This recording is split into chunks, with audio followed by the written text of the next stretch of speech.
वंश करता है ना, सैयद वंश।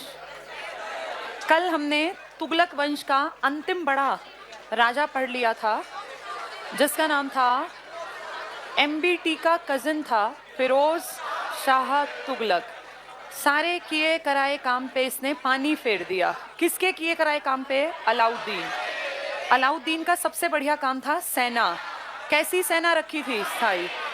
उसने सैनिकों के हुलिये तक लिखे थे कि एक आदमी अगर जिसका नाम पता लिखा है वही आदमी रोज आता है ना, ऐसा ना अपने नौकर को भेज दे। जबकि इसने खुलेआम कहा कि अगर आप खुद ना आ पाओ तो आपका बेटा, दामाद, कोई नौकर, अक्षम आदमी को भी इसने कहा तुम्हें सैलरी भी देंगे और तुम्हें सेना भी मान लेंगे। फिरोज शाह तुगलक ने सारे अच्छे कामों पे पानी फेरा, लेकिन अगर देखें तो एक पॉजिटिव साइड ये रही कि इसने सबको बहुत ज्यादा ग्रोथ करने के लिए एक माहौल बनाया, और इसको कहते हैं सल्तनत काल का अकबर। इसने उस टाइम पर सड़कें बनवाई, उस टाइम पर इसने नहरें बनवाई, शहर बसाए, विद्यालय बनवाए, अस्पताल बनवाए, मस्जिद बनवाई, खैरात बांटी, बेरोजगारों के लिए काम किया। यानी काम करने के मुकाबले किसका नाम लिख देते हैं हम? अकबर। लेकिन जब इसकी निरंकुशता की बात आती है तो ये कहते हैं औरंगजेब। औरंगजेब, या फिर जो आज पढ़ेंगे जिसके बारे में, जिसका नाम था सिकंदर लोदी। इनका पूर्वज माना जाता है कि इनसे पहले ये कट्टर आया था, या फिर आगे जाके पूर्वगामी कह लीजिए, जो पहले आया। तो कल हमने ये सब पढ़ लिया था। आज अब बातचीत बंद कर दो बिल्कुल, और अब आज से जो नया टॉपिक पढ़ रहे हैं, इनका वंश खत्म हो गया। हमने ग कंप्लीट पढ़ लिया, ख पूरा हुआ, त पूरा। अब आ जाएगा स। इस स के आने से पहले आपके यहाँ एक सिस्टम बदलेगा, क्योंकि अब तक आपके देश में जितने लोग राज कर रहे थे ये सब तुर्की थे। बेशक वो तुर्की अमीर थे या वो तुर्की कोई आदिवासी थे, लेकिन वो थे तुर्की। अब जो ये लास्ट तुगलक आदमी है जिसका नाम है, क्या नाम है बताओ इसका? इसके बाद कमजोर तुगलक भी आएंगे क्योंकि ये मर गया, उसके बाद तक ये वंश चला। इनमें से एक तुगलक होगा जिसका नाम है नासिरुद्दीन। ये नाम पहले भी पढ़ा था ना, नासिरुद्दीन महमूद, याद है हमें ये? बलबन, बलबन ने अपनी बेटी की शादी जिससे की थी, जिसने इसको उलूग खान की उपाधि या नायब ममलिकात बनाया था, उसी सेम नाम का आदमी है नासिरुद्दीन। लेकिन अब ये किस परिवार का है? तुगलक का। और फिरोज शाह के लंबे टाइम बाद तक भी तुगलक वंश कुछ कुछ साल जो घिसटता रहा, उनमें से एक नासिरुद्दीन तुगलक है, जिसके ऊपर 1398 में एक आदमी जो कि कोई बहुत जवान नहीं है, 60 प्लस का आदमी है, और वैसे भी एक हाथ और एक पैर खराब है, तो लंगड़े के लिए शब्द यूज किया गया यहाँ पर। ये बहुत बड़ा आदमी था, तैमूर। और तैमूर का टारगेट आपके यहाँ कोई बसना नहीं था, आपके देश में आना, पैसा लूटना और चले जाना, ये टारगेट लेकर आया। और जब इसने इंडिया पे अटैक किया तो उस टाइम तक सल्तनत का राज था, और दिल्ली सल्तनत के नाम से आप समझ जाइए कि पैसा कहाँ भरा हुआ होगा? दिल्ली में। तो इसलिए इसने टारगेट करके दिल्ली की तरफ अपना रुख किया, और दिल्ली आने के लिए पहले राजस्थान की तरफ आया, और राजस्थान से फिर ये हरियाणा में एंटर हुआ, और हरियाणा से फिर यमुना के किनारे ये दिल्ली गया। इस बीच में जितने बड़े राजा मिले इन सबको ये मारता गया, अपने यहाँ कोई स्ट्रॉन्ग ऐसे राजा थे भी नहीं, और फाइनली ये पहुंच गया दिल्ली में। तब उस टाइम पे कौन बैठा हुआ था? नासिरुद्दीन तुगलक। इसने 15 दिन दिल्ली को खूब लूटा, जहां से जो बन पड़ा इसने सामान उठाया, और उसके बाद फिर ये चला गया था उत्तराखंड की तरफ पहाड़ियों में, फिर वहां से अपने देश चला गया। जब ये गया तो एक आदमी ने इस पूरे अटैक के दौरान इसकी मदद की थी, जिसका नाम था खिज्र खान। वो अपने यहाँ का नहीं था, बाहर का था। तो इसने जाते जाते खिज्र खान को कहा कि तुम्हारी मदद से मुझे करोड़ों रुपए की संपत्ति मिल गई और एक अच्छा रास्ता दिख गया यहाँ आने का, तो इसलिए तुम्हें मैं मुल्तान और दीपालपुर के आसपास यानी पाकिस्तान के आसपास के हिस्से का गवर्नर बना दिया खिज्र खान को, और यहाँ से चला गया। अब खिज्र खान ने देखा कि भाई यहाँ के बड़े इतने ताकतवर राजा है नहीं, तो खिज्र खान ने कहा कि अब से मेरा वंश चलेगा। ये कोई तुर्की नहीं है, ये तो एक ऐसे ही छोटा मोटा कोई आदमी था, और तुर्कियों का राज समाप्त करके अब ये नया वंश चला देगा खिज्र खान, और अपने वंश को क्या नाम देगा? ये सैयद वंश। तो तुगलक के बाद जो वंश आया, ये किसी ने एक वैसे ही आदमी को सरदार के रूप में बनाया था जिसने अपना वंश चला दिया, और इस आदमी का नाम था खिज्र खान। खिज्र खान एक डरपोक टाइप का आदमी भी रहा होगा, तभी इसने उस ताकतवर आदमी की मदद के बहाने अपने आप को बचा लिया होगा। और इसीलिए खिज्र खान कहने को तो तैमूर चला गया, लेकिन तैमूर के मरने के बाद भी उसका डर इसके मन में था, और उसके कहीं कहते हैं बेटा, कहीं कहते हैं पोता था शाहरुख खान। ये खान वाला नहीं था, वो अलग था, शाहरुख। इसको ये कहता था कि आपके पिताजी के कारण या आपके दादा के कारण मैं हूं, तो मैं आपको अपनी तरफ से एक तरह से नजराना दूंगा। और खिज्र खान ने इंडिया के दिल्ली और आसपास के लोगों से टैक्स लेके और इस शाहरुख के राजकोष में जमा कराया। अगर चाहता तो कहता कौन शाहरुख, मैं नहीं जानता, भाई शाहरुख तो कभी हमारी हिस्ट्री में आया ही नहीं, लेकिन इसने बिना उसके डर के, बिना दबाव के अपनी तरफ से इसने कहा कि मैं एज अ गिफ्ट आपको अपने यहाँ से इकट्ठा करके टैक्स पहुंचाता रहूंगा। तो खिज्र खान ने कभी भी ये नहीं माना कि मैं राजा हूँ, सुल्तान हूँ, और इसने अपने नाम के आगे लिखा था रैयत ए आला। रैयत होता है किसान, यानी मैं बस किसानों का मुखिया हूँ, मैं कोई सुल्तान नहीं हूँ। इस राजपाट की लंबी कोई समय अवधि भी नहीं थी। 1414 में आए थे सैयद और 1421 में ये मर भी गया। महज 6-7 साल में क्या राजपाट संभालना था। लेकिन इसका बेटा इस बात से चिढ़ता था और कहता था पिताजी कितने बेवकूफ़ हैं, जब मौका मिला तो क्यों नहीं सुल्तान अपने आपके नाम के सहारे लगाते। और जैसे ही पिताजी का पत्ता साफ हुआ, बेटा आके बैठा और बेटे ने अपने नाम के आगे जोड़ लिया सुल्तान, कि मेरे पिताजी रहे होंगे रैयत ए आला लेकिन मैं हूँ सुल्तान। तो इनके बेटे का नाम था मुबारक शाह, और मुबारक शाह सबसे काबिल आदमी था अपने वंश का, सैयद वंश का। ये तुर्की नहीं है, अब तुर्कियों का राजपाट खत्म हो गया और ये सैयद बाहर के आए हुए आदमी हैं। मुबारक शाह का समय चला, फिर इसके बाद 2 और कमजोर टाइप के लड़के आए जो कि काम कर नहीं पाएंगे और फाइनली ये सब खत्म हो जाएगा। 1414 में जिनका काम शुरू हुआ ये 1451 में ही खत्म हो जाएंगे। ये दूसरा सबसे छोटा कार्यकाल है दिल्ली सल्तनत में। कैसे? क्योंकि हम जानते हैं गुलाम 1206 से 90 थे, तुगलक 1290 से 1320। ये सबसे छोटा समय काल था, सबसे छोटा। अच्छा खिलजी, मैंने तुगलक लिख दिया गलती से, ग ख खिलजी, जिसमें मेन आदमी सिर्फ एक ही है, अलाउद्दीन। गयासुद्दीन का टाइम इसलिए इंपॉर्टेंट है क्योंकि उसके टाइम में पहली बार दक्षिण की तरफ ये गया था, जाने वाला अलाउद्दीन ही था। इसके बाद तुगलक लंबे टिकेंगे और तुगलक 1320 से 1414, कितने साल हो गए? 94 ईयर्स। सबसे लंबा कार्यकाल है इन लोगों का। और हमें याद है कि तुगलक जो थे ये किस तरह से आए थे। देखो, जब इनका खिलजियों का अलाउद्दीन के बाद 2 बहुत कमजोर से थे, जिनमें से एक हिंदू मुसलमान बना था। फिर इसने कहा था मैं गाजी हूँ, तुगलक ने नहीं कहा था पहले वाले ने कि मैं विधर्मियों का नाश करूंगा, तब ये लोग आए थे। और फिर इन्होंने अपने टाइम में अलग अलग हिसाब से एमबीटी ने, फिरोज शाह ने समय के अनुसार अपनी नीतियां बना दी। इनके बाद अटैक हुआ और अब हम क्या पढ़ रहे हैं? सैयद, ग ख त स ल, यहां तक हमें पढ़ना है। इस सैयद का कार्यकाल जैसे सबसे लंबा था, ये सबसे छोटा, ये सेकंड छोटा, 1414 से 1451। इतना छोटा तो नहीं है जितना इनका कार्यकाल। कितने साल का था? 30 साल। लेकिन फिर भी सेकंड स्मॉलेस्ट टेन्योर जो जिया है इन लोगों ने, ये सैयद वंश के हैं। सबसे लंबा पूछेंगे तो तुगलकों का कितने साल का था? 94 का। इसके बाद लोदी की अगर बात करें तो 1451 से 1526, जब तक कि पानीपत की पहली लड़ाई नहीं हुई तब तक इनका काल चला। तो हर एक में यूं, अब इतना टाइम वहां नहीं होता कि हम गिन के बैठे हैं। तो हमें याद रखना है कि पहला छोटा कार्यकाल, दूसरा छोटा कार्यकाल या सबसे लंबा कार्यकाल। बाकी 1-2 का अंदाजा रखना तो आपको दिक्कत नहीं आएगी। हम किस वंश के बारे में बात कर रहे हैं? सैयद, जिसमें 2 काम के हैं, खिज्र खान और एक मुबारक शाह।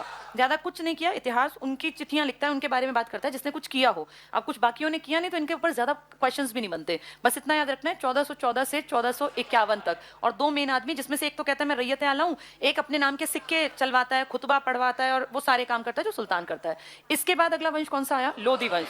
अब यहाँ कोई तुर्की नहीं है और लोदी वंश भी बाहर से आए हुए, अफगानिस्तान से भाग के आए हुए एक कबीले के लोग हैं, जिनको उनके देश में रोटी नहीं मिल रही थी, वो यहाँ भाग आए और यहाँ आके उन्होंने एक वंश चला दिया। और पता है क्या कहा? कि हम भी कुलीन, जैसे कुलीन पिछले वाले थे वैसे, लेकिन इन्होंने कहा हम भी कुलीन ही हैं, ताकि यहाँ के लोगों को लगे ठीक ठाक से है। फिर इन्होंने देखा कि भाई इंडिया में जमने के लिए हमें अपनी आबादी चाहिए, तो ये वहां से लोगों को इन्वाइट करके लाए और बोले अगर तुम भारत आओगे ना और तुम हमारी सल्तनत में आके शामिल होते हो, दिल्ली सल्तनत में, तो हम तुम्हें बड़े बड़े पद देंगे। अफगानिस्तान में ये भूखे मरते थे, वहां से ढेर लोग भाग आए और इस तरह से इन्होंने भारत का अफगानीकरण कर दिया। तो भारत में भी ना इन सब का प्रभाव है, अफगानिस्तान का प्रभाव भारत में इन लोगों के कारण है। किन लोगों के कारण? लोदी वंश। अब इस लोदी वंश में कुछ अच्छे राजा हुए जिन्होंने हमारे लिए भी काम किया। जैसे इनमें सब 3 नाम मेन है, आप तीनों नाम जानते हैं। पहले आदमी का नाम था बहलोल लोदी और ये सबसे लंबा टिकेगा क्योंकि ये 1451 में आके 1489, सबसे लंबा कार्यकाल इंडिपेंडेंट जिस राजा ने जिया वो यही है। इससे 100 साल पहले याद करें, 1351 से 1388। एमबीटी का कजन नहीं आया था, एमबीटी आया था 1325 से 51। फिर ये फिरोज शाह। ध्यान से देखो, सिर्फ 1 साल का अंतर है। ये दिल्ली सल्तनत का सबसे लंबा कार्यकाल वाला और दिल्ली सल्तनत का दूसरा लंबा कार्यकाल। फिरोज शाह तुगलक, शाह एक नहर, शाह ए शहर, और अकबर भी है और वो औरंगजेब भी है। उसका सेकंड टेन्योर है, इसका फर्स्ट। बहलोल लोदी बड़ा समझदार आदमी था। इसने देखा भैया यहाँ अगर मैं तुर्की लोगों से पंगे लूंगा तो मैं फंसूंगा, तो मुझे तुष्टीकरण की नीति अपनानी है, सबको खुश रखना है। और याद करें तो फिरोज शाह ने भी यही काम किया था, ये सब लोगों ने किया ना स्टार्टिंग में। तो जैसे ही एक नया वंश आएगा और खासकर बाहर से आया हुआ, कहाँ से आया ये? अफगानिस्तान। तो ये अफगान कम्युनिटी के लोग हैं, इसको तो बिल्कुल शांत रहना पड़ेगा और विदेश से, अफगानिस्तान से लोगों को कहेगा अगर तुम यहाँ आओगे तुम्हारे खाने पीने रहने की गारंटी मेरी, अमीर है ये वाला देश। वहां से उठ उठ के लोग आ गए और इसने बड़ा ध्यान रखा, और जितने लोग इसके पास आए ना, इसने इनको बहुत ज्यादा रिस्पेक्ट दी। जैसे किसी को अपने घर बुला के अगर आप रिस्पेक्ट देते हैं तो फिर वो आगे आपके घर आने के लिए आतुर रहेगा, या आपका एक तरह से सगा बन जाएगा। इस रिस्पेक्ट का फायदा इसको ये हुआ कि इतने लंबे कार्यकाल में इसके टाइम में विद्रोह न के बराबर है। जबकि हम याद करें पहले 34 विद्रोह भी हुए हैं यहीं पर, एमबीटी के टाइम में ना 25-26 साल में 34 विद्रोह बहुत बड़ी बात थी। इसके टाइम में विद्रोह ना के बराबर थे, क्योंकि इसने विद्रोह का मौका ही नहीं दिया। ये तुष्टीकरण की नीति अपनाता रहा। इसने अफगानों को भी, तुर्की को भी, गैर तुर्की को भी, भारतीयों को भी, सबको अच्छे ढंग से खुश रह के सबके साथ एक अच्छा रिश्ता कायम किया, इसलिए लंबा टिक गया। इस बहलोल लोदी ने बाकी को बहुत बड़ा चेंज नहीं किया, क्योंकि इसको बनी बनाई प्रॉपर्टी मिल गई, एक अच्छी सेना, लगे हुए बाग, बसे हुए शहर, सब कुछ तो हो रखा था। अब तक जितना कुछ किया वो सब इसको एक तरह से पुरानी पुश्तों ने जो काम किया वो इसको फायदा दे गया। तो इसका समय बहुत बढ़िया बीता और इस टाइम पे कोई दिक्कत नहीं आई। ये रिस्पेक्ट बहुत ज्यादा करता था। इसका अगर कोई सरदार गुस्सा हो जाता ना किसी बात से, जैसे पुराने वाले तो मार देते थे अगर कोई आनाकानी करता, इसका सरदार मान लो इससे किसी बात पे बहस हो गई और अगले दिन दरबार में नहीं आया, किसी बात पे नाराज है, तो ये उसके घर जाके उसको मना के लाता था। तो लोग कहते भाई कितनी बराबरी पे रखता है इनको। और अगर ये जैसे एंट्री करता अपने दरबार में, अगर सरदार खड़े थे ना तो ये बैठता नहीं था, ये कहता था तुम और मैं बराबर ही तो है। जैसे प्राइम मिनिस्टर नहीं होता, मिनिस्टर्स में प्राइम होता है वो सबसे इंपॉर्टेंट, तो कहता था तुम और मैं एक ही हैं, बस मैं तुमसे, तुम्हारे बीच में रहते हुए तुमसे बड़ा हूं तुम्हारे बराबर का। तो अपने सरदारों को इतनी रिस्पेक्ट देने के कारण सरदार हमेशा इसके सामने नतमस्तक रहे, झुके रहे, और उन्होंने कभी नहीं सोचा कि इसको गद्दी से हटाएं, क्योंकि उनको उतनी जितनी जरूरत थी उससे ज्यादा पैसे, ऐशो आराम, बढ़िया जीवन उन लोगों को मिल रहा था। तो सब कुछ ठीक ठाक चला किस आदमी के टाइम में। हाँ, इसके 9 बेटे थे, उन 9 में से तीसरा बेटा था इसका, जिसका नाम था सिकंदर, सिकंदर लोदी। असली नाम तो इसका सिकंदर शाह था, फिर लोदी तो क्योंकि इनका वंश है इसलिए इसके नाम पे आ गया। सिकंदर लोदी वैसे तो तीसरा बेटा है, कायदे से हमेशा पहला बेटा बनता है, लेकिन ये काबिल ज्यादा है। इसके राजा बनने में, सुल्तान बनने में कुछ लोग एंटी हैं। कौन लोग? पहला, इसकी माँ जो थी ना वो हिंदू जाट महिला थी, नहीं जाट नहीं, सुनार, हिंदू सुनार, जयबंद, जयबंद नाम था।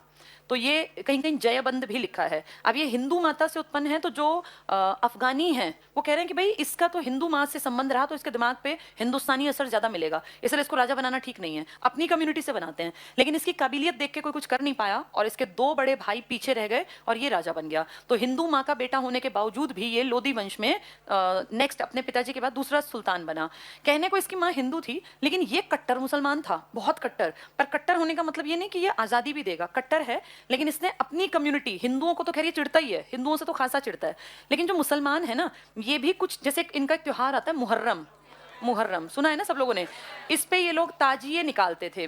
ताजिए क्या होते थे?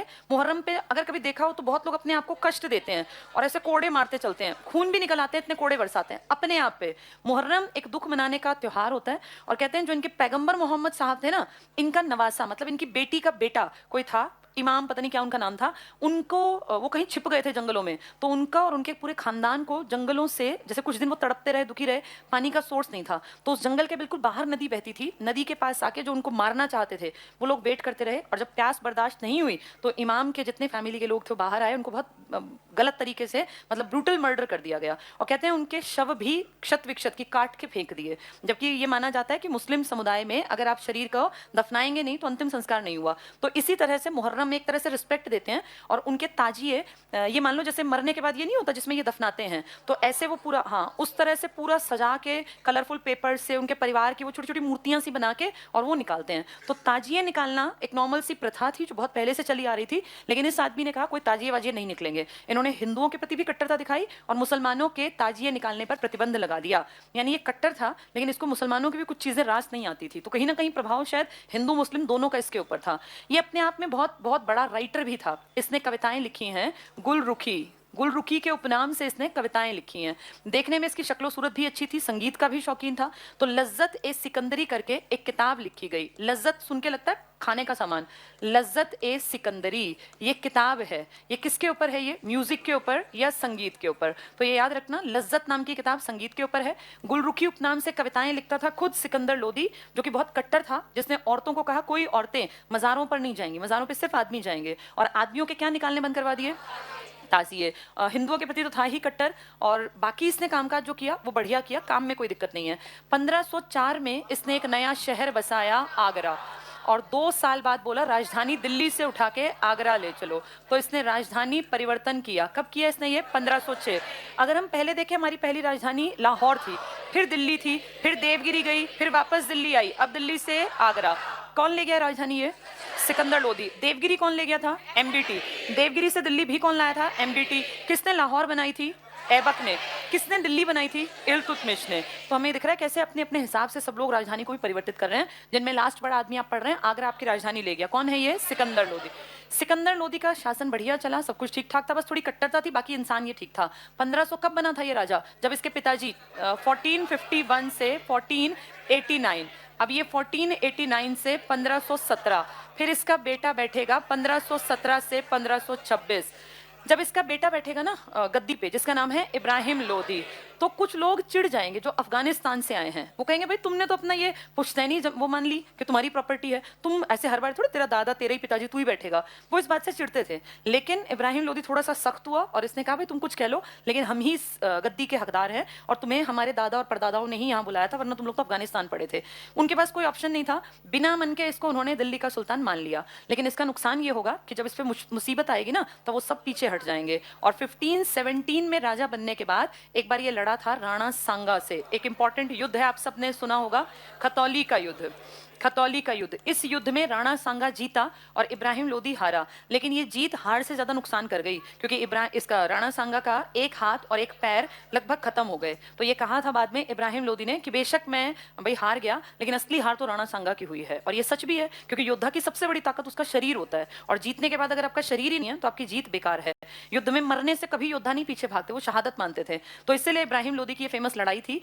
लोदी के खिलाफ बहुत लोग प्लानिंग कर रहे थे, क्योंकि उन्हें लग रहा था कि ये भैया इनका ही वंश यहाँ पे राजा बन के बैठा हुआ है। लेकिन अभी कोई कुछ ज्यादा खुल के नहीं कर रहा था। जब ये सब चल रहा था, उसी टाइम पे इसके चाचा और पंजाब के राजा ने मिलकर एक विदेशी आदमी जिसका नाम है बाबर, इसको जो फरगना का छोटा सा एक शासक है, बहुत यंग एज में ही राजा बनने की कोशिश जिसने की थी 13-14 साल में, इसको इनवाइट करते हैं। ये तब तक तो खैर इसकी उम्र हो गई थी। और बाबर को कहते हैं, पंजाब का उस टाइम का हेड जो था और इसका चाचा, कि तुम हमारे यहाँ आके और हमारे राजा को एक बार हटा जाओ, उसके बाद फिर हम तुम्हें ढेर धन देंगे। तो वो यहाँ धन लेने के चक्कर में इसको हटाने आता है। लेकिन बाद में ये देखता है कि यहाँ तो कोई है ही नहीं राज करने वाला, और मेरे पास प्रॉपर्टी नहीं है, तो क्यों ना मैं ही यहाँ राज करूं। और इस तरह से बाबर, जो सिर्फ मारने के टारगेट लेके किसको, इब्राहिम लोदी को आया, इसको इसने मारा। इसकी यही कब्र है पानीपत में। लेकिन उसके बाद फिर इसने यहाँ का राजपाट भी संभाल लिया। और आपके देश में विदेशी कैसे आए और यहीं के बन के रह गए, इसके सबसे अच्छे एग्जाम्पल मध्यकाल में सारे राजा है। चलो थोड़ा सा पढ़ते हैं। अब हमने कितना पढ़ लिया था? पेज नंबर 26 पर, ठीक है। फिरोज के उत्तराधिकारी पढ़ने थे ना आज, ठीक है। 3 सिक्के बताना फिरोज शाह तुगलक के चलाए हुए, अध, विख और शंशगानी। और 2 सिक्के बताना जो इल्तुतमिश ने चलाए, जीतल और टका, ठीक है। फिरोज के उत्तराधिकारी पे आ जाओ। सेकंड पॉइंट की तीसरी लाइन टिक करना, नासिरुद्दीन महमूद जो हमारे काम का है। तीसरी लाइन सेकंड पॉइंट, सिंहासन रूढ़, यानी सिंहासन पे बैठा हुआ जो तुगलक वंश का अंतिम शासक था। अंतिम ही इंपॉर्टेंट है, बीच वालों ने कुछ काम नहीं किया। सुल्तान नासिरुद्दीन के शासनकाल में मध्य एशिया के महान मंगोल सेनानायक तैमूर, तैमूर जानते हो कब पैदा हुआ? जब तुम्हारा विजयनगर बना था। कब बना था विजयनगर? एमबीटी याद है? कब से कब तक था? 25 से लेके और 1351 तक। 25 के एंड में इसके पिताजी गए थे और ये राजा ऐसे ने मरवाए थे। एमबीटी के टाइम पे 1333 में एक आदमी आया था जिसका नाम था इब्न बतूता, और इसके 3 साल बाद 1336 में कौन सा राज्य बना था? विजयनगर। वो 2 दोस्तों की कहानी नहीं सुना है, 2 भाइयों की, हरिहर और बुक्का।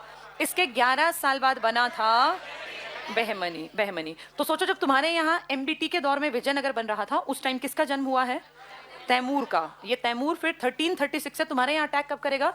1398 में। तो ये लगभग 61 साल के आसपास तुम्हारे यहाँ 62 ईयर्स का है जब तुम्हारे यहाँ आके अटैक करेगा। ये टिक कर लो। इसमें नेक्स्ट पॉइंट, तो इसने 1398 में भारत पर आक्रमण किया। यहाँ लिख लो, तैमूर के पास जन्म 1336 तैमूर। ये पता क्या कहता था? ये कहता था मैं चंगेज खान के वंश से संबंधित हूँ। चंगेज खान कौन था? 1221 में इल्तुतमिश ख्वारिज्म शाह के टाइम पे आया था ना, जिसको कहते हैं चंगेज खान को कहते हैं द ग्रेट खान, चंगेज खान। ये किसके टाइम में आने वाला था? लेकिन इल्तुतमिश की समझदारी से ये किस नदी से लौट गया? ये सिंधु नदी के यहाँ पहुंचा और वापस चला गया, क्योंकि इल्तुतमिश ने किसको अपने यहाँ जगह नहीं दी? ख्वारिज्म के शाह मंगबरनी को। नहीं तो आपके देश के ऊपर अगर चंगेज खान आता ना तो पता नहीं कितना भयानक अटैक करता, क्योंकि ये तो नाम से ही बहुत बड़ा कि भाई इसके अटैक से कोई बचता नहीं था। चंगेज खान से अपने आप को रिलेटेड कौन बता रहा है? तैमूर। और बाद में बाबर कहेगा मैं इन दोनों से संबंधित हूं, इससे भी और इससे भी। और सोचो बाबर आपके देश में 1526 से सिर्फ 30 में इतनी प्रॉपर्टी बना लेगा कि अंग्रेज ब्रिटिश ईस्ट इंडिया कंपनी जब क्रांति होगी तब इनका वंश खत्म होगा। तो सोचो जो आदमी ये कह रहा है कि मैं उसका वंशज हूं तो वो कितना ताकतवर रहा होगा। इन सब में सबसे ऊपर पहला नाम किसका था? चंगेज खान, जो कि पुराने टाइम में 1221 में 13वीं शताब्दी में आया था। ये टिक कर लो। 1398 में भारत पर आक्रमण किया। अगला पॉइंट पढ़ लो। तैमूर का आक्रमण तुगलक वंश और दिल्ली सल्तनत दोनों के लिए मरणांतक आघात, यानी बस खत्म। इसके बाद तुर्क दोबारा नहीं दिखे तुम्हें। तुर्क कहां जाके खत्म हो गए? किसके आक्रमण के बाद? तैमूर के आक्रमण के बाद तुर्क गायब। और अब फिर कौन आएंगे यहाँ? खिज्र खान वाले, सैयद और लोदी, जो अफगानिस्तान के हैं, तुर्की नहीं है वो। नेक्स्ट पॉइंट पढ़ो। नसीरुद्दीन महमूद के अंतिम दिनों में लोग व्यंग पूर्वक कहा करते, मजाक उड़ाते थे, शहनशाह की सल्तनत दिल्ली से पालम तक फैली हुई है। दिल्ली में ही तो पालम आता है, तो ये मजाक है कि भाई शहनशाह की जो सल्तनत है कहां से कहां तक है? दिल्ली से पालम। तो सोचो इसने कहां, तो हम याद करें एमबीटी जूना खां, जौना खां बनके साउथ में गया और तेलंगाना और होयसल और सब जीत के आया। और अब क्या कह रहे हैं, कितनी प्रॉपर्टी है इनकी? दिल्ली से पालम। तो पालम तो दिल्ली का हिस्सा है, ये मजाक है उनके लिए। नेक्स्ट देखो, दिल्ली सल्तनत के इतिहास में, इसको अंडरलाइन करो, तुगलक वंश का साम्राज्य भारत में सबसे अधिक विस्तृत था। और कितनी अजीब बात है कि ये तुगलक ही एंड कर देंगे। कौन से लोगों का? तुर्की लोगों का, क्योंकि इसके बाद तो तुर्की आपको दिखे ही नहीं। ये इतना बड़ा साम्राज्य किसके टाइम की बात कर रहे हैं? एमबीटी। कितने प्रांत थे? 23 प्रांत। लिख लो यहाँ एमबीटी 23 प्रांत। उसके पिताजी के टाइम में प्रॉपर्टी बढ़नी स्टार्ट हुई थी। उसके पिताजी कौन थे? गाजी बेग तुगलक या गयासुद्दीन तुगलक, जिसने 1323 में जूना खां को भेजा था फौज लेके साउथ में कि पहले तो साम्राज्यवाद था लेकिन अब अपना हिस्सा बनाएंगे हम यहाँ। अगला पॉइंट पढ़ो। गयासुद्दीन तुगलक के समय से, अंडरलाइन कर लो, दक्षिण के राज्यों को जीतकर दिल्ली सल्तनत में शामिल करने की नीति अपनाई। तो किसकी नीति थी ये शामिल करने वाली? गयासुद्दीन तुगलक, जिसको किसने पूरा किया? एमबीटी ने। लेकिन एमबीटी के देखते देखते क्या हुआ? विजयनगर, बहमनी, बंगाल सब अलग होते चले गए। इसके सामने सामने ये नीचे आ गया पूरा वंश। नेक्स्ट देखो, सैयद वंश 1414 से 1451। यहाँ लिख लो दूसरा छोटा कार्यकाल, क्योंकि पहला छोटा खिलजियों का है, दूसरा छोटा कार्यकाल। पहला पॉइंट टिक करना, 1414 में खिज्र खान ने सैयद वंश की नींव डाली। खिज्र खान यहाँ का नहीं है, ऐसे छोटा मोटा कोई आदमी है। अगला पॉइंट टिक कर लो। खिज्र खान ने मंगोल आक्रमणकारी तैमूर को सहयोग प्रदान किया और उसकी सेवाओं के बदले तैमूर ने उसे लाहौर, मुल्तान और दीपालपुर, ये पाकिस्तान के पंजाब के हिस्से में, यानी पाकिस्तान की बेल्ट इसको दे दी। किसको? खिज्र खान को। और पाकिस्तान तो सोचो लाहौर का हिस्सा तो पहले भी हमारी राजधानी थी, तो ये दिल्ली सल्तनत का राजा बन गया। अगले पेज पे आ जाओ। तैमूर के भारत से वापस जाते ही खिज्र खान ने स्वयं को उत्तर पश्चिमी भारत यानी तैमूर का वायसराय घोषित करके शासन प्रारंभ किया। खिज्र खान ने सुल्तान की उपाधि धारण नहीं की। रैयत ए आला, रैयत होता है किसान, यानी किसानों का मैं हेड हूं बस। रैयत ए आला की उपाधि से ही संतुष्ट रहा। सिक्कों पर तुगलक शासकों का ही नाम रहने दिया। कितना अजीब है, राज खुद कर रहा है, नाम किसका चल रहा है? तुगलक। जिनमें की सबसे लंबा शासनकाल देखा, कितने सालों का? 94 का। जिन्होंने सबसे विस्तृत साम्राज्य देखा और साम्राज्य को विघटित होते हुए खुद ही देख गए थे। नेक्स्ट टिक करना, वो एक संप्रभु शासक के रूप में शासन न कर तैमूर के पुत्र और उत्तराधिकारी शाहरुख के प्रतिनिधि के रूप में शासन करने का दिखावा करता रहा। मुबारक शाह, जो किसका बेटा है? खिज्र खां का, ये कहेगा कि हम तो राजा हैं। टिक कर लो ये मुबारक शाह। इसने शाह की उपाधि धारण की, अपने नाम का खुतबा पढ़वाया और अपने नाम के सिक्के चलवाए। सिक्के चलाने से ही असली राजा बनते हैं। किसने सिक्के चलाए ही नहीं? खिज्र खां। किसके सिक्के चलवाता रहा? तुगलकों के। तो फिर टिका भी कहां? 1414 से 1421 में ही तो मर गया। इसका बेटा फिर भी टिकेगा 21 से 34, ये सारे काम करेगा। इसके बाद लोधी वंश पे आ जाओ।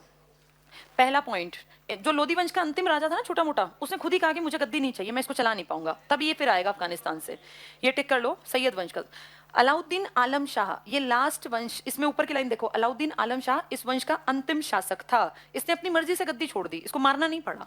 अलाउद्दीन आलम शाह ने के स्वेच्छापूर्वक दिल्ली का शासन त्यागने के बाद बहलोल लोदी ने गाजी के नाम से दिल्ली के सिंहासन पर आरूढ़ होकर पहले अफगान साम्राज्य, डबल टिक कर लो, अब तुर्की हटके कौन आ गए? अब ये अफगान साम्राज्य। इसकी क्या खासियत है बहलोल लोदी के कार्यकाल की? सबसे लंबा कार्यकाल। इसने 38-39 साल तक राज किया। लिख लो इसके पास, जहां सन लिखा है ना वहां लिख लो सबसे लंबा शासनकाल।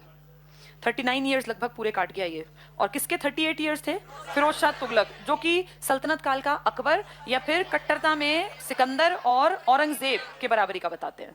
नेक्स्ट पॉइंट, तो ये पहला अफगान साम्राज्य है। जैसे पहला तुर्की किसने कोशिश की थी? कुतुबुद्दीन ऐबक, वही तो था पहला तुर्की, और वो कहेंगे पहला जिसने क्रांति करके और एसटीज को, आदिवासियों को आगे बढ़ाया, जलालुद्दीन खिलजी। और कौन ऐसा था जिसने कहा गाजी की उपाधि धारण करके विधर्मियों का नाश, गयासुद्दीन। अब ये बीच में कौन आए थे? सैयद। ये कौन बना गया था इनको? तैमूर, जो कि विदेशी है जिससे सब डरते हैं, और वो इनको क्या हिस्सा दे गया? मुल्तान, लाहौर, दीपालपुर। फिर धीरे धीरे ये दिल्ली पे छा गए, लेकिन इसने ना तो सिक्का चलवाया, ना सुल्तान, ना खुतबा। इसके बेटे ने सिक्का भी चलवाया, खुतबा भी पढ़वाया।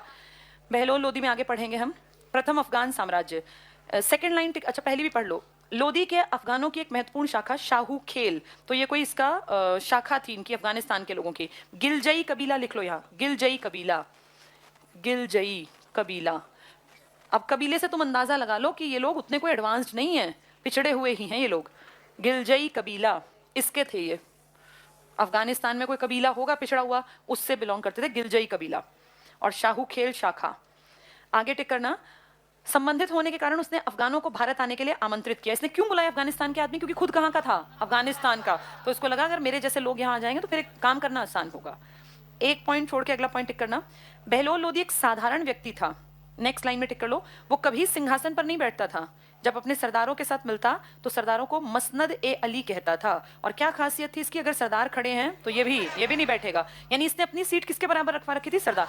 सिकंदर लोदी कहेगा मेरे पिताजी ने जो गलती की वो मैं नहीं करूंगा, और सरदार सरदार हैं और सुल्तान सुल्तान है, तभी तो कहेंगे कट्टर है ये, इसलिए कट्टर लगेगा उनको। पहला पॉइंट देखो इसमें, सिकंदर लोदी पे आ जाओ। 1489 से 1517 बहलोल लोदी के 9 लड़के थे, जिनमें से तीसरा है ये, और इसकी माँ हिंदू है, ये कट्टर है, फिर भी ये राज करेगा। पहला पॉइंट देखो, इसके उत्तराधिकारी सिकंदर शाह हुआ, जो सर्वश्रेष्ठ शासक था। नेक्स्ट पॉइंट, 1504 में राजस्थान के शासकों पर अपने अधिकार को सुरक्षित रखने और व्यापारिक मार्गों पर नियंत्रण स्थापित करने के उद्देश्य से आगरा की स्थापना की। तो आगरा किसने बसाया? सिकंदर लोदी ने। फिर 2 साल बाद राजधानी बनाएगा। यहाँ इसने बादलगढ़ का किला बनवाया। 1506 में आगरा लोदी साम्राज्य की राजधानी बना। और फिर अगर हम देखें तो अकबर ने भी तो अपने टाइम में आगरा में ही अपना किला बनवाया था।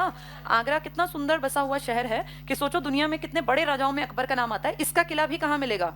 जिसको आगरा का ताजमहल कहते हैं, वो इसी का तो बनवाया हुआ है अकबर का। तो ये किसने राजधानी और शहर बनाया था? सिकंदर लोदी ने। नेक्स्ट टिक करना, सिकंदर ने राज्य के हिसाब किताब की लेखा परीक्षा, बातचीत नहीं करनी है बीच में, पढ़ लो इसको अगले पॉइंट को। सिकंदर ने राज्य के हिसाब किताब की लेखा परीक्षण प्रणाली की शुरुआत की। भाई लिखो कितने रुपए आते हैं, कितने खर्च होते हैं। इससे पिछले ने याद है सब गड़बड़ियां की थी फिरोज शाह ने।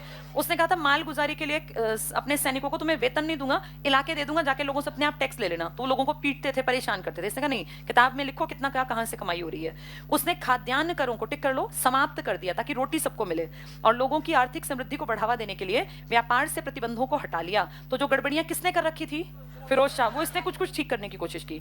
नाप के लिए इसने एक पैमाना बनवाया, गजे सिकंदरी। ये अकबर भी यूज करता था, और आज तक भी हम जो जबान में गज शब्द यूज करते हैं वो इसका दिया। इससे पहले गज शब्द यूज नहीं किया हमने। तो गजे सिकंदरी किसकी देन है?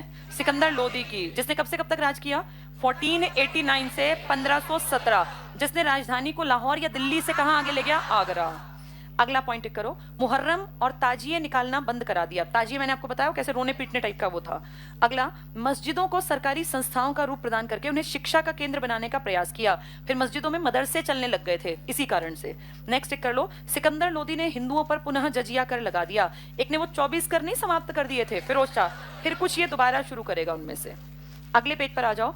सिकंदर लोदी के आयुर्वेदिक ग्रंथ फरहंगे सिकंदरी का फारसी अनुवाद करवाया, और गान मतलब ये गाना गाने वाला, गायन के एक श्रेष्ठ ग्रंथ लिखा, बहुत बहुत इंपॉर्टेंट, लज्जत ए सिकंदर शाही। लज्जत सुन के लगता है खाने का, लेकिन किसका है ये? संगीत का। यहाँ संगीत लिख लो, संगीत के ऊपर काम किया। नेक्स्ट पॉइंट, सिकंदर व्यक्तित्व को सुंदर बनाए रखने के कारण ही दाढ़ी नहीं रखता था। गुलरुखी के उपनाम से फारसी में कविताएं लिखता था, ये बहुत इंपॉर्टेंट है। तो गुलरुखी उपनाम से किसने कविताएं लिखी हैं? सिकंदर। राजधानी कहाँ ले गया? शहर कब बसाया? राजधानी कब ले गया? 1506 में। कहाँ का था ये? इसका मूल कहाँ का है? अफगानिस्तान का। इसके पिताजी कौन थे? हाँ, जो किसको बुला के लाया वहां से? अफगान सरदारों को, और इसलिए उसने उनको इज्जत दी और विद्रोह नहीं हुए। कितने साल टिका रहा? 39 ईयर्स तक इसके पिताजी। चलो अगले पे आ जाओ, इब्राहिम लोदी। इब्राहिम लोदी से लोग क्यों चिढ़ते थे? क्योंकि ये एक वंश के स्टार्ट हो गए। जब अफगान सरदार आए तो वो इस शर्त पे आए थे कि भाई हमें भी मौका मिलेगा। भाई इसके दादा ने जब बुलाया तो क्या कहा था कि यहाँ आ जाओ, खुला पड़ा एरिया है, बहुत पैसा है, बड़े पदों पे बैठाऊंगा, बराबरी से रखूंगा। लेकिन अब उनकी भी तो पीढ़ी आगे बढ़ रही है, तो उन्होंने कहा भाई ये क्यों नंबर 1 पे बैठे हुए हैं? इसका विरोध करने वाले ढेर लोग थे। पहला देखो इसमें 1517 से 26 तक। सिकंदर की मृत्यु के बाद इब्राहिम लोदी दिल्ली के सिंहासन पर बैठा। उसने राज्य का विभाजन कर इब्राहिम के छोटे भाई जलाल खां को जौनपुर की गद्दी दी, लेकिन अंत में इब्राहिम ने जौनपुर पर भी कब्जा कर लिया। सिर्फ पढ़ना है ये। उसने लोहानी, फार्मूली और लोदी जातियों के शक्तिशाली सरदारों के विरुद्ध दमन की नीति अपनाई। तो जो दमन करेगा उससे लोग चिढ़ेंगे और जैसे ही उस पर कोई अटैक होगा तो उससे दूर हट जाएंगे कि अपने आप लड़ेगा और मरेगा। जबकि किसके लिए लोग मरने को तैयार थे? बहलोल लोदी, क्योंकि वो बराबरी पर रखता था।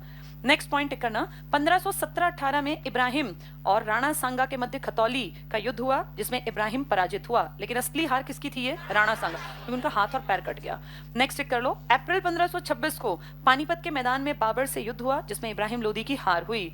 लोदियों के पतन के साथ दिल्ली सल्तनत का अंत। अफगानों की शासन व्यवस्था कुलीन तंत्रीय थी। टिक करो, राजतंत्रीय नहीं थी, कुलीन थी। इसी बात से चिढ़ते थे कि तुम्हारा ही बेटा क्यों बन रहा है तो राजतंत्र हो गया, जबकि ये क्या कहते थे कि हम लोग कुलीन तंत्रीय, यानी कोई भी जो काबिल है उसको बना देंगे। दिल्ली सल्तनत की प्रशासनिक व्यवस्था, हमने दिल्ली सल्तनत कंप्लीट पढ़ ली राजाओं के हिसाब से, जिसमें कितने वंश थे? कितने वंश थे इसमें? ग, ख, त, स, ल, म। कितने वंश हो गए ये? 6 वंश में सबसे छोटा टाइम पीरियड इनका था, 30 साल का। सबसे लंबा टाइम पीरियड तुगलक का या लोदी का। अगर वंश कहेंगे कौन सा लंबा तो तुगलक, लेकिन पर्सनल एक आदमी तो लोदी। इस वंश की बात करें तो 94 साल, लेकिन अगर आदमियों को कंपेयर करें तो यहाँ आदमी था 1351 से 1388, जबकि यहाँ वाला 1451 से 1489। तो इंडिविजुअल की अगर बात करें तो सबसे लंबा कार्यकाल लोदी वंश के पहले ने देखा, लेकिन अगर टोटल फैमिली की बात करें तो लंबा कार्यकाल था तुगलकों का। सबसे छोटा कार्यकाल खिलजी, सेकंड छोटा सैयद। यहाँ तक सारे लोग क्या थे? तुर्की। इसके बाद ये कौन लोग हैं? ये लोग हैं अफगानिस्तान से। ये कहते थे कुलीन लोग राज करेंगे, लेकिन उससे पहले यहाँ राजतंत्र था। किसने कहा था भाई हमारे ही वंशज राज करेंगे? ऐसा किसने किया था? इल्तुतमिश ने, क्योंकि इल्तुतमिश ने जिंदा रहते रहते, याद करो, अपनी बेटी रजिया, यानी अगर पूछें कि ये हेरिडिटरी के मेरे ही वंश आगे राज करेगा, ये किसने बनाया? इल्तुतमिश। ऐबक ने ऐसा नहीं बनाया था, ऐबक के टाइम पे ये नहीं था। इल्तुतमिश ने लिखित भाई एक तरह से कर दिया कि मेरी बेटी आगे राज करेगी, क्योंकि इल्तुतमिश का बेटा सुल्तानगढ़ी के मकबरे में पहले से दफन था। यहाँ से लेके यहाँ तक ये सब एक ही देश के आसपास से आए। कहाँ से आए? ये तुर्की। लेकिन जब आपके तुर्की देश के लोगों का अंत हुआ, जब वो आया, क्या नाम था उस आदमी का? तैमूर। तो फिर वो एक आदमी को छोड़ गया, सैयद वंश। इनके बारे में हिस्ट्री ज्यादा बात नहीं करती। लोदी कहाँ से आए? अफगान। और फिर आपके देश में अफगानिस्तान के ढेर लोग इसीलिए आ गए क्योंकि इन्होंने उनको बुलावा दिया, उनको कहा यहाँ रहना खाना सब मुफ्त है, बहुत बढ़िया एरिया है, और फिर ये कभी वापस नहीं गए। तो आपके देश में ना दुनिया भर से आए हुए लोग रहते हैं। जैसे आप सब कहते हैं कि भाई हम सिर्फ इंडियन हैं, हम सिर्फ इंडियन नहीं है, हमारे यहाँ मिक्स कल्चर है, तभी तो हमें सेक्युलर कहलाना पड़ा। आप एक धर्म को अनुयायी बना ही नहीं सकते भारत में, क्योंकि आप पूरे दुनिया के अलग अलग हिस्सों से आके लोग यहाँ राज कर गए। ये तुम्हारे सामने की बात है कि कैसे लोग आ रहे हैं विदेशी, जिनके मूल का नहीं पता। कोई मंगोल साइड से आ रहा है, कोई तुर्की है, कोई अरबी है, और कोई अब हम पढ़ रहे हैं अफगानिस्तानी है। तो ये कहाँ लिखा है कि इंडियंस ने राज किया? तो पूरा 1000 साल तक भारत पे विदेशी राज रहा। लेकिन एक अच्छी बात यह है कि इन सब विदेशियों का मरने के बाद अंतिम संस्कार, दफनाना या जो भी है, वो इंडिया में हुआ। इल्तुतमिश अमीर राजा था, चाहता तो अपने बेटे को तुर्की जहाँ का था वहां दफन करवाता, लेकिन आपके यहाँ सुल्तानगढ़ी का मकबरा बनवाया उसने। तो यहाँ से यहाँ तक के लोगों को आपके देश से लगाव था, ये यहाँ अपना मान के चलते थे। और इनमें से कुछ लोग आपने पढ़े जो हिंदुओं को बराबरी पर रखते थे, बड़े पदों पर बैठाते थे। वो अलग बात है कि हिंदू राजा नहीं बन पाए इस काल में। चलो अब इनकी प्रशासनिक व्यवस्था जल्दी से पढ़ लो, एक पार्ट पढ़ लो, बाकी कल पढ़ लेंगे। एक पार्ट पढ़ लेंगे, दिल्ली सल्तनत की प्रशासनिक व्यवस्था। अब मेरे समझाने का नहीं है, अब जितना अब तक पढ़ा था ना उन सब का निचोड़ है ये। पहला पॉइंट देखो, मुस्लिम राज्य सैद्धांतिक रूप से धर्म प्रधान राज्य था, जिसमें खलीफा पूरे मुस्लिम जगत का सर्वोच्च प्रधान था। तो पूरे मुस्लिम वर्ल्ड के जितने लोग थे, ये अपना हेड किसको मानते थे? खलीफा। इसलिए ज्यादातर लोग किसकी परमिशन से काम करते? खलीफा। एक आधे सिर्फ इन्हें ने क्या कह दिया कि मैं ही खलीफा हूं, ऐसे ऐसे भी तो हुए थे आपके यहाँ। नेक्स्ट टिक करना, सुल्तान की उपाधि तुर्की शासकों द्वारा प्रारंभ की गई। आपके यहाँ कौन सी उपाधि? राजा, महाराजा, महाराजाधिराज। सुल्तान शब्द कौन लाए? तुर्की। पहले तुर्की कौन थे? पहले तुर्की थे जो सबसे पहले आए थे गजनवी, फिर गौरी, और उसके बाद फिर ये ऐबक और गुलाम वंश, और उससे पहले आपके यहाँ आए थे अरबी आक्रमणकारी 712 में मोहम्मद बिन कासिम। ये टिक कर लो, सुल्तान की उपाधि तुर्की शासकों द्वारा, क्योंकि सल्तनत वर्ड तुर्की भाषा का था। अगला फिर टिक करना, महमूद गजनवी पहला शासक था जिसने सुल्तान की उपाधि धारण की। क्या गजनवी ने आपके यहाँ शासन किया? नहीं, ये शासन अपने में करता रहा। ये उपाधि बगदाद के खलीफा से मिलती थी। तो सबसे बड़ा खलीफा कहाँ बैठता था? बगदाद। नेक्स्ट भी टिक करना, खिज्र खां, कौन खिज्र खां? सैयद वंश का, जो डरपोक था और अपने आप को क्या बोलता था? रैयत ए आला, जिसने ना सिक्के चलाए और जो टैक्स देता रहा किसको? शाहरुख को, वो आदमी। खिज्र खां को छोड़कर दिल्ली के सभी तुर्की शासकों ने सुल्तान की उपाधि धारण की, लेकिन ऐबक ने भी सुल्तान की उपाधि धारण नहीं की थी। लिख लो यहाँ, ऐबक ने भी। पेपर में आ जाएगा, दिल्ली सल्तनत के इतिहास में दो कौन सुल्तान हैं जिन्होंने अपने नाम के आगे सुल्तान नहीं लिखा? तो ऐबक और खिज्र खां। खिज्र खां ने तो सिक्के तक भी नहीं चलाए, ऐबक ने भी कोई सिक्के विक्के ज्यादा नहीं चलाए, सिक्के चलाए थे इल्तुतमिश ने, जीतल और टका। नेक्स्ट टिक करना। दिल्ली सुल्तानों में अधिकांश ने स्वयं को खलीफा का नायब माना। नायब क्या होता था? उसके नीचे की पोस्ट। परंतु अंडरलाइन कर लो, कुतुबुद्दीन मुबारक खिलजी ने स्वयं को खलीफा घोषित कर दिया है। याद है, पागल आदमी था ये। और ये किसके बाद आया था? अलाउद्दीन खिलजी के बाद। अलाउद्दीन 1316 में खत्म हो गया, उसके 4 साल बाद इनका सब सामान, सब चीजें खत्म हो गई। और ये सब क्यों हुआ? क्योंकि ऐसे ऐसे लोग थे जो अपने आप को क्या कह रहा है? खलीफा। यहां लिख लो 1316 से 20 के बीच में। इसके बाद अगला पॉइंट टिक करना। खिज्र खां ने तैमूर के पुत्र शाहरुख का प्रभुत्व स्वीकार किया और रैयत आला की उपाधि धारण की। उसका उत्तराधिकारी मुबारक शाह, इसने इसे समाप्त कर शाह सुल्तान। तो पहले, सबसे पहले सुल्तान थे, फिर एक ने कहा मैं रैयत आला हूं, फिर क्या कह दिया उसके बेटे ने कि मैं शाह सुल्तान। कौन था इसका बेटा? मुबारक शाह था। ठीक है, चलो इससे आगे फिर कल पढ़ेंगे।